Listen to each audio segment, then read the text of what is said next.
Untuk tunai itu kita beli dalam bentuk utuh, dibeli di supplier ataupun nelayan. Tapi lebih banyak di supplier atau penampung ada prosesnya. Itu khusus produk ke Eropa, Pak. Supply ke restoran-restoran sashimi, terutama Jepang. Di Jepang.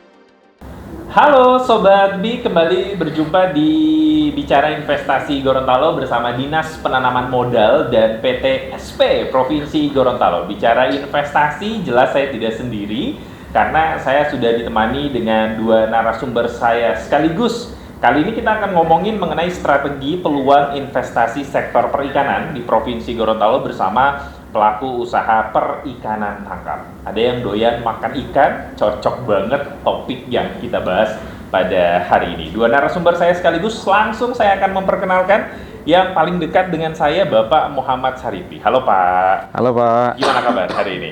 Alhamdulillah kabar baik Pak.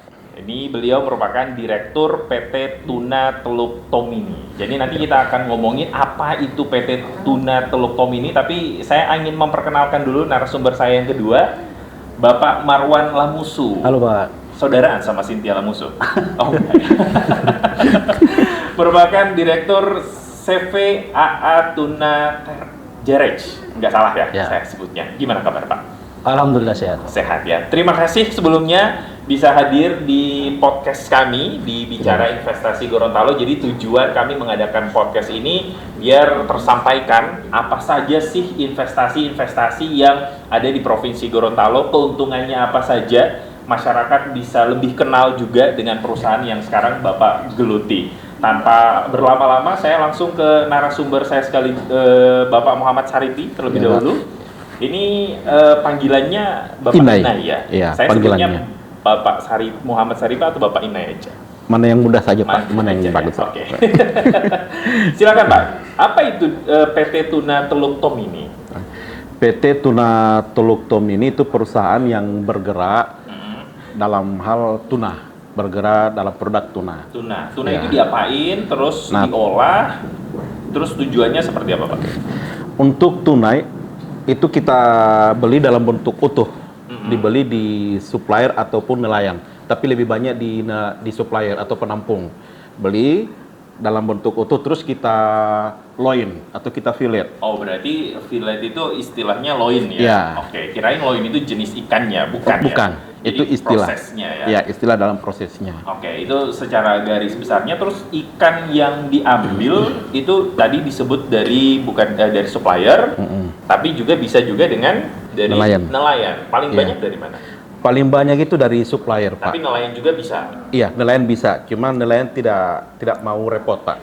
Jadi lebih banyak itu melalui supplier atau penampung. Oke, biar kapasitasnya atau banyak ikannya juga lebih banyak. Iya. Oke. Selanjutnya dari Bapak Marwan Lamusu ya. Ini Direktur CVA 3 Tuna. Itu jelas dari judulnya tuna juga. Tapi apa yang membedakan dengan perusahaan dari Bapak Muhammad Saripi?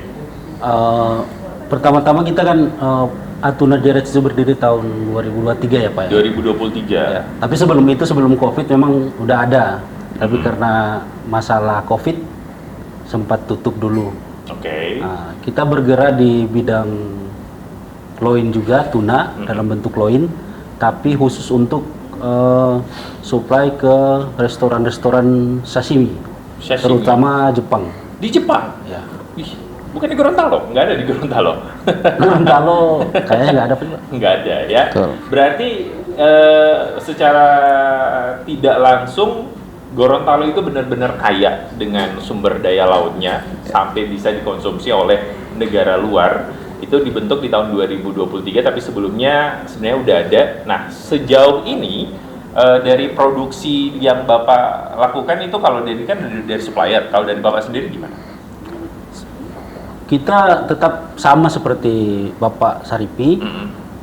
Untuk bahan bakunya itu dari nelayan atau dari penampung. Cuma lebih banyak juga dari penampung, Pak. Dari penampung. Oke. Kalau dari Bapak Muhammad Saripi, perusahaannya dari tahun berapa, Pak? Kalau untuk perusahaan itu berdirinya tahun 2024 karena sudah bermitra dengan perusahaan Bitung, PT Benteng Laut Sejahtera. Jadi kita bersama-sama mendirikan perusahaan bersama. Itu yang awalnya saya CV Bintang Arafah Berkah, itu berdiri dari tahun 2013. Itu yang awalnya bergerak di produksi ikan atas atau ikan pelagis, kirimnya ke Surabaya, ke Jawa. Tapi kalau untuk tuna, itu karena sudah bermitra dengan perusahaan Bitung, itu pengirimannya di Eropa, Pak. Di Eropa. Ya. Kalau Bapak fokusnya ke Jepang, ini ke benua Eropa. Tapi dalam bentuk tuna yang sudah di CO. Di CO apa, Pak? Di CO itu diberikan oksigen. Oke, biar awet ya. Ya, biar awet dia. Kalau masyarakat warna umum taunya kan ikan itu ya udah dibekukan aja. Betul. Iya kan? Iya. Ya udah, yang penting dia keras sampai di tempat tujuan, ya udah tinggal dicairkan aja atau Betul. apa istilahnya. Ternyata ada proses CO-CO itu. ada prosesnya. Itu khusus produk ke Eropa, Pak. Karena jauh. Iya, karena jauh. Dan memang permintaan Eropa itu juga mengkhususkan untuk yang sudah dalam bentuk CO. Oh, berarti ada standarnya. Ada standar. Ya, jadi nggak boleh asal-asalan. Nggak boleh, Pak. Berarti secara tidak langsung kualitas ikannya harus oke dong. Gimana Iya. cara memilihnya?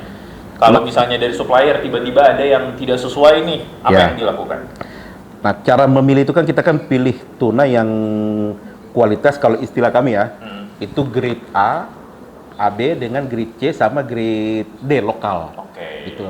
Yang lebih banyak kita gunakan itu grade A, AB atau grade C. Gitu. Kalau bagus punya lah, ya, ya. itu memang sudah lebih bagus. Standar ekspor lah. Harganya pasti beda juga. Ya, harganya ya beda lah. Berapa? Kalau memang untuk harga saat ini kan sesuai dengan apa musim ikan ya, gitu. Kalau untuk harga sekarang, harga khusus untuk yang grade A itu main di 50 per kilo, 50.000 per kilo.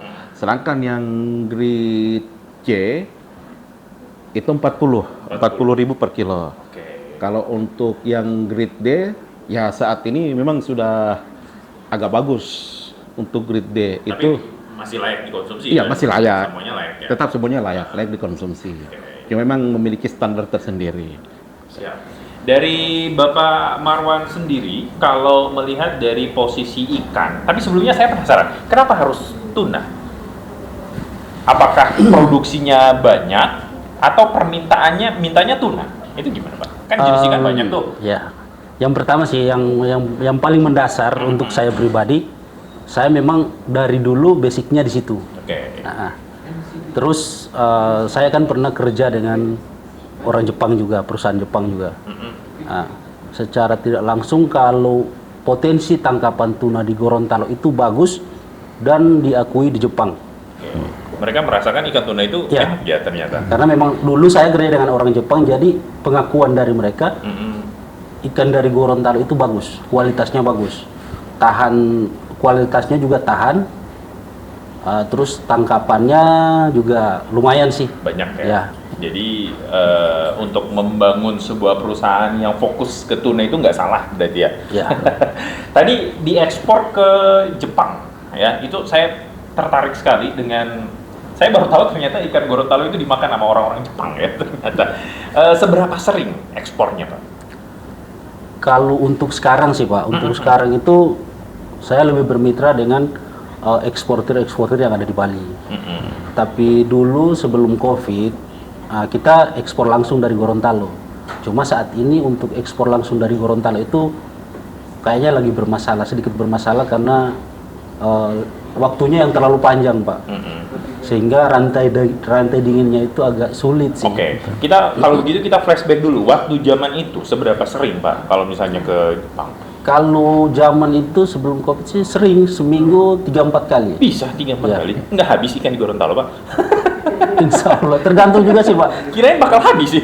Tergantung sih. Kalau musim paceklik ya kita juga susah. Oke, jadi tergantung musim air ya, musim lautnya ya. Iya. Kalau pasang surut, saya kurang paham jelas itu bulan-bulan apa, tapi itu udah tahu pasti waktunya. Ya. Oke, kalau sekarang tadi disebutkan lebih rutin, sekarang berarti ke Bali. Iya. Ya, kenapa Bali? Apakah permintaannya lebih banyak di sana? Yang pertama Bali itu kan memang permintaan untuk tuna itu ya lumayan tinggi sih untuk Bali. Oke. Karena selain untuk ekspor mereka, ada juga kebutuhan untuk restoran dan hotel, restoran sushi dan hotel-hotel di Bali. Oke. Jadi itu untuk sekarang lebih banyak ekspornya ke Bali berarti. Ke daerah lain Ya. juga pasti ada. Ada Jakarta Oke, Jakarta sama Makassar. Makassar. Oke, saya kembali ke Bapak Muhammad Saripi selaku Direktur PT Tuna Teluk Tomini. Sekali lagi kita ada di podcast Big bicara investasi Gorontalo bersama Dinas Penanaman Modal dan PT SP Provinsi Gorontalo. Tadi ngomongin soal grade ikan. Ya. Ini kalau di pasar itu paling banyak grade apa Pak? Yang saya pribadi konsumsi, yang emak saya beli. Itu paling banyak. Ya, kalau untuk pasar Pak, lebih banyak atau lebih didominasi dengan ikan yang grade D atau Grade yang D. lokal. Oke. Itu sudah didominasi itu. Didominasi. Iya. Karena juga kalau misalnya dijual di pasar grade A pasti diprotes sama mama. Kenapa ikan teh mahal sekali begini gitu kan? Sedangkan Betul. biasanya diprotes ini mahal Iya. banget ikan tunanya. Iya. Apalagi dijual grade A. Jadi emang sesuai dengan pasar ya. Pasar, Kalau iya. masyarakat ya udah lo ada duit ya udah beli aja langsung ke bapaknya. Grade A-nya. Betul. Oke, kalau soal ikan sendiri ini kan sebenarnya secara kasat mata perusahaan yang mengolah makanan yang dalam artinya kan ini nggak tahan lama ya Pak ya. Beda dengan misalnya orang bikin kursi misalnya setahun nggak beli ya udah nggak apa-apa gitu kan. Kalau ikan itu targetnya ada nggak? Misalnya hari ini terima sekian banyak gitu, harus habis nih, nggak boleh di stok lama-lama di gudang misalnya. Itu gimana mekanismenya Pak? Kalau untuk standar prosesnya saya, itu paling lama itu 3 hari Pak. 3 hari. Iya, sudah paling lama sekali 3 hari. Bahkan kami punya proses hari ini, proses pagi ini, malam harus kirim Oke. untuk menjaga kualitas. Dan itu terpenuhi sejauh ini. Ya, selama banyak tuna Pak, gitu. Istilahnya kalau seperti yang disampaikan Pak Marwan, itu kan ada musim paceklik. Nah, di saat musim paceklik, itu pengirimannya sedikit, bahkan dalam 1 hari itu tiada pengiriman. Ngaruh nggak ke harga di musim-musim tersebut? Oh, ngaruh Pak. Ngaruh? Iya. Bisa 2 kali lipat atau enggak? Nggak nyampe? Enggak sampai 2 kali lipat. Cuma lebih mahal kalau paceklik. Iya. Oke. Respon dari yang pengen ambil, mereka udah paham juga ya? Sudah, karena kan kita kan sudah bermitra Pak. Oke. Bermitra dengan perusahaan Bitung. Jadi harganya itu juga informasi dari mereka. Gitu. Nanti akan mereka sampaikan ada perubahan harga, baik harga yang naik ataupun harga yang turun. Kalau satu yang lupa saya tanya, alamatnya di mana sih Pak? Nah, untuk perusahaan PT Tuna Teluk Tomini itu beralamatkan di Desa Dulomo, Kecamatan Tilango, Kabupaten Di Gorontalo. kabupaten. Kalau punya Iya. Bapak? Kalau untuk tuna jerets ya, sebenarnya sama-sama Dulomo Pak. Dulomo. Cuma saya Dulomo Kota, Dulomo Selatan, Kota Utara. Kota Utara? Iya. Oke, punya pasar masing-masing. Iya. Ya. Sering bertengkar nggak sih kalian berdua? Enggak ya? Ini punya saya, jangan ambil punya saya. Enggak, bercanda. Alhamdulillah tidak Pak. Enggak ya? Iya, enggak. Sejauh ini lebih saling bantu Pak. Iya, Saling bantu. iya. Oh, saling bantu. Misalnya Iya. di Bapak nggak ada, minta di sini. Iya. Oh gitu ya. Gitu. Kalau di Gorontalo sendiri banyak nggak perusahaan sejenis Pak? Banyak Pak. Banyak. Iya. Persaingannya gimana? Kalau untuk persaingan sih kita tidak merasa bersaing ya. Oh iya. Ya, karena kan namanya rezeki sudah Diatur lah ya. diatur masing-masing. Tergantung strategi masing-masing. Iya Pak. Gitu. Bahkan kita sesama perusahaan itu saling membantu Pak. Oke. Gitu. Pernah ada komunitas perusahaan ikan gitu, Ada. ketemu gitu? Ada. Saling Ada. sharing ada nggak? Ada komunitas ikan kita di Gorontalo Oh, Pak. komunitas ikan. Asosiasi Tuna Gorontalo Kira atau komunitas ATG. motor doang ya ada? Ada komunitasnya Pak. Ada komunitasnya, Iya. biar saling berbagi apa yang Betul. bisa saling melengkapi. Betul, gitu. Pak. Oke. Soal apa ya, akomodasi, soal lebih ke apa ya, operasional, itu paling beratnya dari mana? Dari Bapak dulu? Kalau untuk sekarang sih operasional itu paling berat kita di logistik Pak, Logistik. sistem distribusinya. Iya. Kenapa dengan distribusinya? Ya sistem distribusinya itu ya, kalau sekarang kan kalau saya kan fokusnya lewat bandara, lewat pesawat. Ya kargonya mahal Pak. Mahal ya? Iya, ngirim satu berkas aja mahal, apalagi Betul. Iya Pak. Apalagi ikan. Makanya kita agak sulit sih kalau untuk sekarang ini, agak sulit bersaing kalau untuk pasaran Bali ya. Kita sulit bersaing harga di sana Pak. Kalau ikan dari daerah Lombok masuk ke Bali, kita yang mati. Oh, Betul. iya. Karena kan mereka nggak kalah di apa ya, transportasi Iya. istilahnya ya. Tapi tetap nutup dong ya, nggak mungkin nggak nutup lah Ya ya. Cuman- biasanya karena kita bermitra, udah saling kenal. Gorontalo posisinya gini dong, bisa tambah harga nggak? Oh gitu. Bisa. Kalau dari sana oke ya, kita main di sini action lah. Oke. Tapi ikan yang diproduksi itu apakah bisa dijual ke pasar lokal? Misalnya ada permintaan dari, kalau Bapak udah pasti karena untuk resto juga ya. Kalau Bapak sendiri apakah memang khusus untuk yang ekspor keluar, atau di Gorontalo juga ya udah ambil aja kalau misalnya butuh, gimana? Saya lebih khusus untuk ekspor keluar Pak. Nggak ada yang di daerah Gorontalo lokalnya? Kecuali lokal. Cuma di sini Pak, saya tidak ngambil lokal Pak. Ada pasarnya sendiri? Iya. Oke. Selama ini saya ngambilnya hanya grade A, B dengan C. Untuk grade lokalnya atau grade D tidak ambil Pak. Oke. Nanti bertengkar sama yang ambil Itu khusus teman-teman yang pedagang Pak. Jangan ambil rezeki orang lain lah ya. Kalau itu nanti bertengkar. Kalau sudah begini caranya. Oke, kita bakal break dulu. Nanti kita bakal kembali lagi dengan dua narasumber saya sekaligus mengenai bicara investasi Gorontalo bersama Dinas Penanaman Modal dan PTSP Provinsi Gorontalo.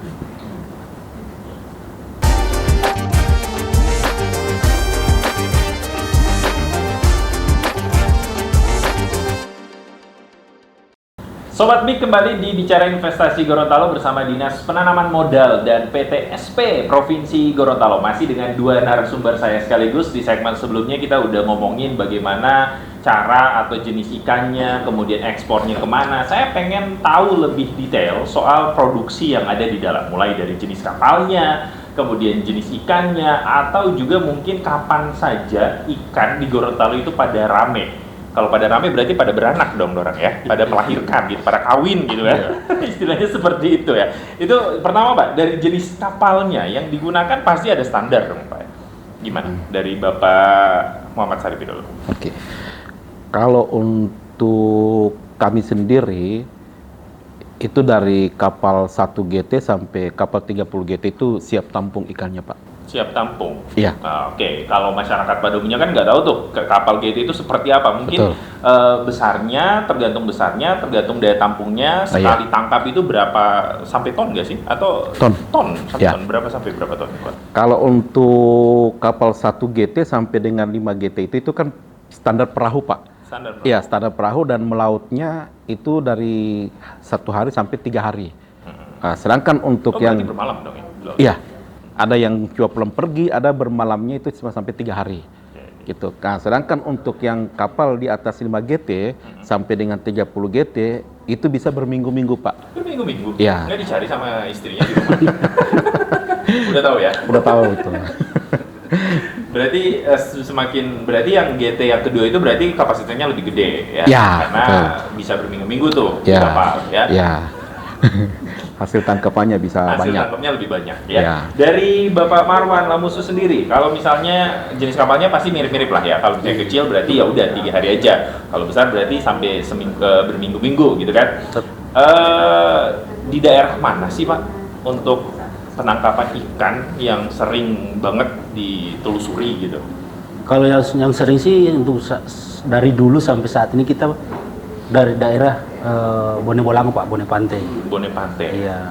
Karena di sana kan itu kalau khusus untuk saya pribadi itu kan kita butuhnya produk sashimi.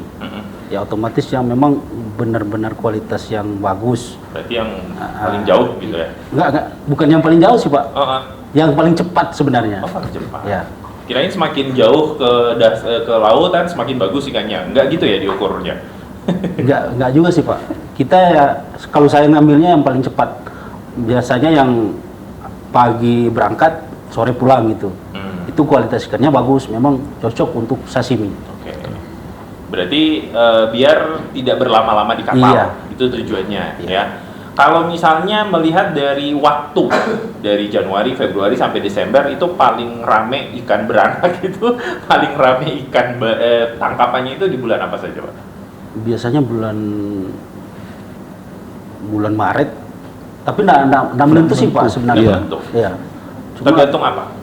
Cuaca udah pasti. tergantung ya cuaca udah pasti. Heeh. Terus kita tergantung permintaan dari buyernya juga Betul. sih Pak. Oh iya. Betul. Karena sejauh ini permasalahan di ikan itu cuma satu Pak. Ikan banyak, permintaannya kurang. Kurang, betul. Ikannya yang kurang, permintaannya banyak. Oke. Paling sering ketemu kasus yang mana?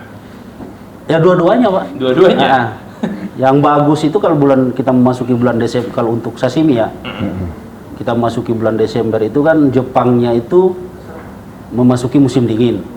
Jadi volume untuk konsumsi ikan itu agak tinggi karena di sana kapal-kapalnya nggak ada yang melaut. Jadi permintaannya agak lumayan sih Pak. Berarti faktor cuaca dari sana juga menentu permintaan Iya. untuk ke Gorontalo. Kalau dilihat dari, kalau tadi kan misalnya ke Bali, misalnya ya udah dari pagi sampai malam misalnya nyampe. Kalau sampai ke luar negara itu butuh waktu berapa lama sih Pak sampai bisa sampai? Kalau biasanya kalau dari Bali itu 8 jam Pak untuk ke Jepang. 8 jam. Iya. Berarti masih kualitasnya masih oke. Masih oke lah. Makanya kan kalau itu dari Bali ya, kalau dari Gorontalo itu lebih dari 8 jam. Tambah 8 jam lagi, taruhlah begitulah. Iya. Tapi ada nggak range waktu yang ditentukan ini nggak boleh lewat sekian hari misalnya? Rupa kayak Bapak tadi kan minimal 3 hari nih. Kalau di perjalanan misalnya ya kita nggak tahu misalnya ada kendala di logistik, terus dia parkir semalam sehingga nggak bisa langsung ke lokasi tujuan, itu ada maksimalnya Pak? Ada Pak. Karena itu ikan tuna itu kan sebenarnya gini ya, ikan tuna itu ikannya biarpun dia udah dipotong-potong sarapnya masih jalan. Makanya dia di saat kita kasih es kualitasnya warnanya agak naik terus kan. Nah, tapi kalau dia rantai dinginnya putus atau agak lama, kan kita ngirim nih pakai kargo, pakai pesawat, tapi umpamanya delay atau bermasalah di perjalanan, sudah pasti itu rugi Pak. Rugi. Iya. Tapi kan, oh iya rugi. Kualitasnya pasti ngedrop sampai di sana. Kita ngambil A di sini, udah pasti di sana jadi C, Jadi C. nggak bisa diekspor lagi untuk sashimi. Oh berarti ini nyampe dulu baru dibayar atau gimana sih? Kalau misalnya kita misalnya beli paket nih, contoh ya, beli paket harga 100.000, mau barangnya rusak, barangnya bagus, ya udah kita bayar 100.000. Itu nggak berlaku emang di ikan? Kalau bermitra sih berlaku Pak itu untuk hal-hal seperti itu. Cuma kan mitranya juga kan nggak mau Pak kalau kita keseringan ngirim nyampe di sana barangnya rusak. Oh, ya kan? Lama-lama juga mereka nggak mau kerja sama. Jadi bisa untung sekali tapi rugi dalam jangka Iya, panjang, istilahnya iya. seperti itu. Betul. Ya udah stop aja beli ke dia gitu ya. Jadi makanya. ruginya Walaupun bermitra kan kita tetap jaga kualitas Pak. jaga kualitas. Oh betul. Oke, saya kembali ke Pak Muhammad Sarifi. Ini Direktur PT Tuna Teluk Tomini. Dari kata Teluk Tomini itu berarti benar-benar pure, konsentrasinya itu benar-benar ikan. Kalau dilihat dari kondisinya udah pasti A, B, C yang diolah ya secara keseluruhan. Dan kendala yang paling dirasakan selain transportasinya atau mungkin kualitas ikannya yang takut misalnya turun, itu apa saja Pak kendala-kendala yang sering dihadapi? Kalau kendala yang dihadapi memang salah satunya yang disampaikan Pak Marwan kan, itu, dan itu sudah secara umum, gitu. Tapi yang kendala di saya itu cara penanganan dari supplier ataupun dari nelayan yang tidak sesuai dan diantar di pabrik, Oke. gitu. Berarti Itu penanganan. Ikan yang diterima tidak sesuai, gitu. Apakah dikembalikan? Ya, jadi kalau rantai dinginnya tidak bagus dalam hal pendistribusian ataupun penangkapan saat oleh nelayan, itu akan berpengaruh pada kualitas. Jadi mereka antar ke pabrik, Terus kalau grade-nya hanya grade D atau lokal itu kami kembalikan Pak. Gitu. Jadi yang kami ambil ini yang kualitas grade A, B dan C. Oke, di Gorontalo sendiri untuk apa sih istilahnya pelabuhannya atau Iya. apa ya, pelabuhannya itu gimana kondisinya Pak? Apa mendukung dengan para pelaku usaha seperti bapak-bapak ini atau gimana? Kalau untuk pelabuhan khususnya pelelangan itu dalam hal kegiatan memang mendukung Pak, sangat mendukung baik buat nelayan maupun kami di pabrik Pak. Gitu. Cuma mungkin sedikitnya bisa ditata kembali Pak. Contohnya? Nah, contohnya itu standar penurunan ikan yang ada di pelelangan, gitu. Oke. Berarti sejauh ini tetap ada komunikasi dengan dinas-dinas terkait? Ada Pak, ada. Oke, feedbacknya gimana Pak? Apakah ada perubahan walaupun tidak secara 100%? Alhamdulillah ada perubahan Pak. Apa yang kami sampaikan di dinas itu tanggapannya dinas juga cepat dan juga dilakukan perubahan, salah satunya itu dibuat pelatihan oleh Dinas Perikanan Provinsi maupun kota, kabupaten kota buat nelayan dalam hal standar penangkapan atau CPIB serta penanganan rantai dingin Pak. Berarti Itu. edukasi lah. Ya, edukasinya. Biar semakin mantap turun di lapangan. Ya, itu sudah istilahnya memang dari instansi ada, dari dinas-dinas ada bantuannya. Gitu. Dan alhamdulillah juga ada feedbacknya, ada pengaruh yang bagus Pak. Dari Bapak Marwan, ini saya ngomongin soal pertumbuhan ekonomi yang ada di sekitar perusahaan Bapak yang sementara Bapak geluti. Apakah karyawannya atau orang-orangnya bisa dari masyarakat sekitar sehingga mereka juga terbantu dengan terbukanya lapangan pekerjaan? Itu dampak positif dari perusahaan yang Bapak geluti sekarang itu ke masyarakat sekitar itu seperti apa Pak? Ya, dampak positifnya sih untuk masyarakat sekitar dari saya ya. Orang-orang kerjanya kan saya rekrut dari masyarakat sekitar itu. Terus apa ya, khususnya untuk ibu-ibu ya yang perlu ikan ya tinggal datang aja kan, otomatis dapat yang harga lebih sedikit murah lah dari pasar. Kalau mereka belinya di Iya. situ, Iya. gitu. Oke. Paling banyak karyawannya atau pekerjanya itu di bagian apa Pak? Butuh orang yang, oh ini harus banyak nih orang yang bekerja di bidang misalnya pembersihan kah atau pengangkutan kah, itu gimana Pak? Sebenarnya sih semua butuh tenaga kerja, tapi kita kan nggak bisa fokus di satu titik kan. Jadi karyawan itu saling bantu lah, bukan satu karyawan satu jenis pekerjaan, nggak. Kita saling bantu Untuk mengoperasikan dari ya, awal sampai akhir. bahkan saya sering turun tangan sendiri. Oh iya. Berarti sebagai, saya dengar kabar Bapak juga sebagai penyuluh. Ini Keduanya, oh dari Bapak Iya. Muhammad Sarifi. Itu Iya. gimana Pak prosesnya kalau misalnya jadi seorang penyuluh? Ya, alhamdulillah Pak. Karena saya juga seorang penyuluh, jadi untuk mengedukasikan ke pelaku usaha itu sangat bagus Pak. Karena selain juga penyuluh dan saya juga pelaku usahanya Pak. Itu, dan alhamdulillah juga berkat saya penyuluh juga melalui Bapeda itu diutus ke Jepang untuk belajar Pak mengenai pengolahan tuna, pembudidaya tuna dan pendistribusian tuna Pak. Jadi itu yang saya edukasikan ke nelayan Pak. Berarti bukan hanya teori, tapi udah terjun langsung. Iya Pak, alhamdulillah seperti itu Pak. Ya, Jadi- karena biasanya kan cuma teori, Ah. tapi ini prakteknya Pak. Edukasinya itu kita langsung ke nelayan, dan hal seperti itu yang sangat dibutuhkan oleh pelaku usaha Pak.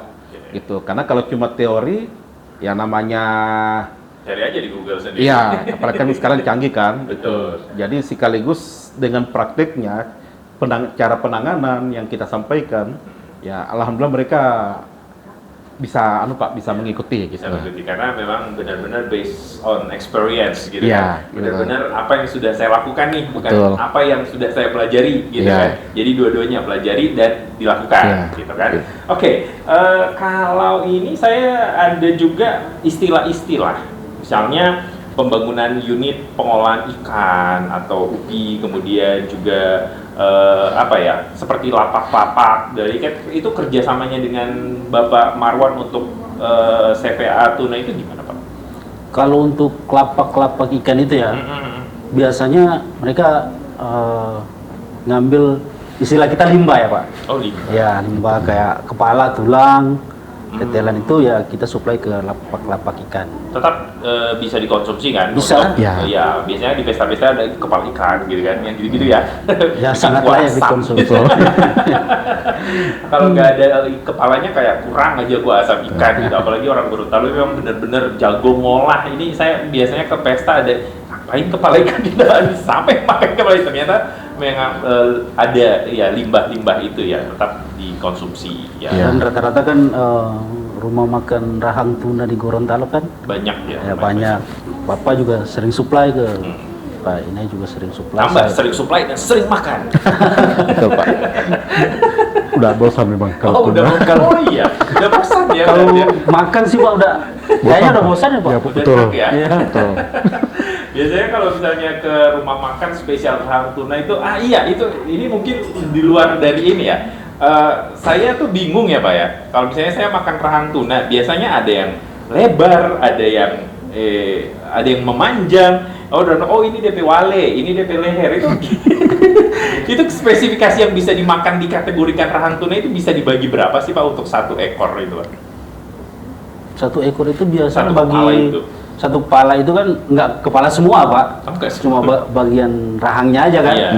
Dia biasanya kalau rumah makan Yang standar itu di 6. Oh jadi 6. ya, Pantas jenisnya Iya. beda-beda gitu kan. 6. Kemarin saya makan perasaan modelnya tidak begini. Besoknya saya makan modelnya lain. Betul. Rahang tuna ini modelnya bagaimana Betul. sebenarnya? Oh, berarti memang dibelah-belah Iya. ya. Dan itu benar-benar jadi primadona gitu kan. Iya. Orang luar kalau datang ke Gorontalo, saya pasti kalau misalnya ada orang kantor nih datang ke Gorontalo, pasti diajak rahang tuna karena Betul. the best sih rahang tuna di Gorontalo itu orang pada muji semuanya. Kalau ayam ya udahlah ayam ya gitu-gitu aja rasanya. Tapi kalau rahang tuna terkadang mereka bilang saya pernah makan rahang tuna di daerah A itu beda banget dengan rahang tuna yang ada di Gorontalo. Rumah makan apapun kalau ada rahang tuna pasti dipuji gitu kan. Berkat bapak-bapak ini ternyata ya rahang tuna ya. itu dari asalnya juga kan Pak itu ikan ekspor sebenarnya kan. Iya. Makanya dia bagus kualitasnya untuk Oke. rahang. Tapi sejauh ini sejenis apapun beragam rumah makan yang saya kunjungi kalau ada rahang tuna saya coba pasti enak. Entah kenapa, nggak pernah gagal gitu kan. Kalau ayam di sini enak, di sini enggak, di sini oke, di sini enggak. Kalau rahang tuna kayak enak semuanya. Lemaknya kan yang sama itu. Lemaknya sama ya. Ya asalnya dari asal ikannya juga kan dari ekspor itu kan kita supply ke Supply. rumah makan Rumah Nggak apa-apa, makan. bilang asal ikannya kan dari kita. Enggak, maksudnya asal rahangnya itu kualitasnya emang bagus juga Pak. Maksudnya gitu Pak. Betul. Bercanda. Tergantung kualitas ikannya juga Pak. Tergantung Iya. kualitas. Mungkin Bapak makan kualitas rahang sama-sama rahang nih, Heeh. tapi ikannya lokal. Oke. Pasti beda Pak. Pasti beda. Dengan yang ikan yang grade A, Grade A, grade C lah. Betul. Pasti beda. Tapi at least dapat yang grade dia tetap enak ya. Maksudnya Iya. tetap Karena udah dirampah orang. bumbunya, Pak. Apalagi orang Gorontalo yang masak, apalagi yang makan grade A pasti lebih enak lagi. Betul.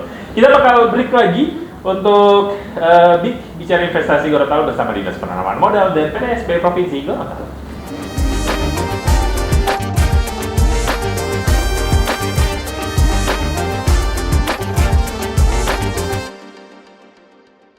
Bicara investasi Gorontalo bersama Dinas Penanaman Modal dan PTSP Provinsi Gorontalo. Saya langsung ke narasumber. Tadi kita udah ngomongin banyak banget dari A sampai Z, dari biaya produksi, dari cara pengelolaan, sampai dengan sektor masyarakat yang terlibat, sampai dengan ikan yang sudah ya merajalela sampai kemana-mana. Sekarang kalau dilihat yang terjadi saat ini adalah ada yang namanya program pemerintah ya.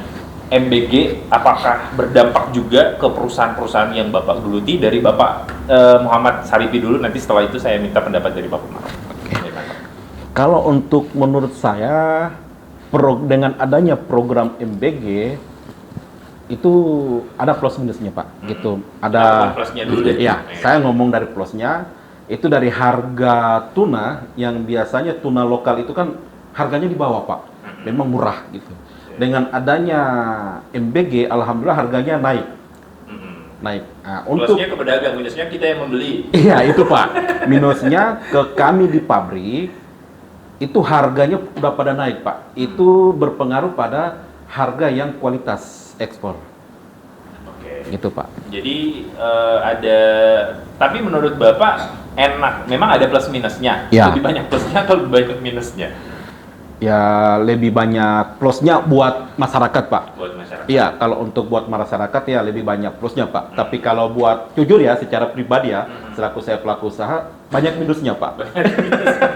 Gitu, banyak minusnya buat kami. Iya, Tapi betul. kalau buat Iya. masyarakat memang Sangat-sangat bermanfaat. sangat bermanfaat Pak. Oke. Dari bawah sendiri mungkin ada sedikit komentar soal MBG?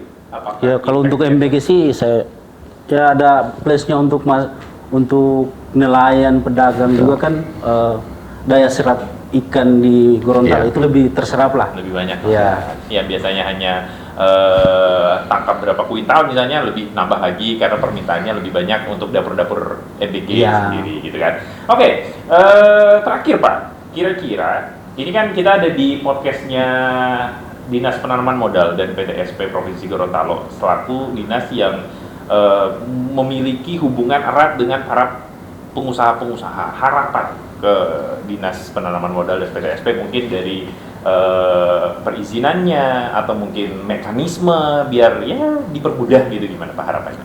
Ya kalau selama ini untuk dari dinas PTSP ya, Mm-mm. untuk perizinannya itu bagi saya itu mudah sih Pak. Sudah sesuai? Ya udah sesuai. Ya Pak, kalau mau curhat silakan, mumpung Iya, enggak, memang udah sesuai Pak. Oh, udah sesuai ya? Kemarin saya urus NIB-nya itu cepat jadinya sih Pak. Oke. Ya harapannya ke depannya ya lebih permudah lagi itu aja. Mudah lagi. Berarti nggak pernah ada masalah kalau ngomongin izin?